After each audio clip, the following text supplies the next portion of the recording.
Video na ito na nag-viral sa social media kung saan makikita nga dito ang pagduro-duro ni Rendon Lavador sa staff ng Municipality of Coron, kung saan nagkaroon nga sila dito ng parang gift giving, namigay ng mga goods in kind at pera si Rose Martan, pero tila hindi nga naging maganda ang resulta ng pamimigay dahil dinagsa sila ng tao.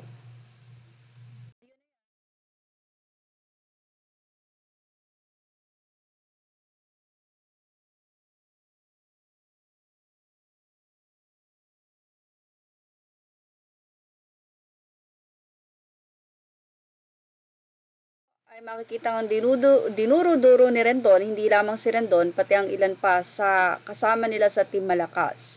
Kung saan sinabi nga ni Rendon na hindi ka lang nabigyan at doon nga ay hinanap pa nila ang mayor at sinabi na ganitong mga staff ang lalason sa munisipyo nyo, sa municipality nyo. Ayon kasi sa nasabing conversation dyan, ay tila pinapauna na bigyan yung mga assistant ng munisipyo. Pero dahil nga hindi nagbigay ang Team Malakas yata sa munisipyo dahil inuna nga nila yung mga tao. So para sigurong nagkaroon ng tensyon na sa staff at sa mga tao doon na hindi na nga nila mapigil at isa-isa pa nga yata na umalis sila Rosemar sa kanyang naging pahayag sa kanyang Facebook dahil nga hindi na rin sumapat ang ibibigay nila at hindi nila ina-expect na dadagsa ang tao. Although sabi nga ng mga netizen, dapat expected nyo yan. So dapat nagkaroon sila doon ng stub, nagbigay para yung mga nagkaroon lang ng number, yun lang ang pupunta. Kaya sinasabi ng mga netizen na for sure, yung pagtulong nila ay may katumbas din naman talagang pag-vlog or pag-content. Yun yung reason why. Ayon pa kay Rendon, nandoon sila para i-promote ang nasabi nga pong area, ang Coron.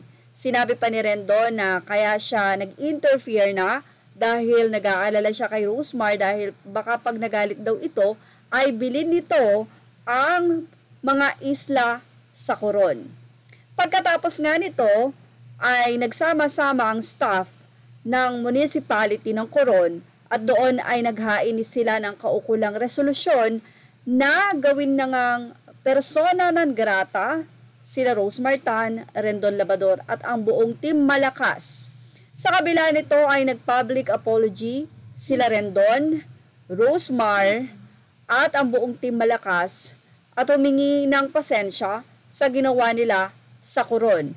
Ganun pa man kahit nag-public apology sila ay dineklara pa rin silang persona non grata. Narito po ang nasabing mensahe at kumpirmasyon na sila po ay deklarado na as persona non grata hindi lamang sa Coron kundi sa buong Palawan.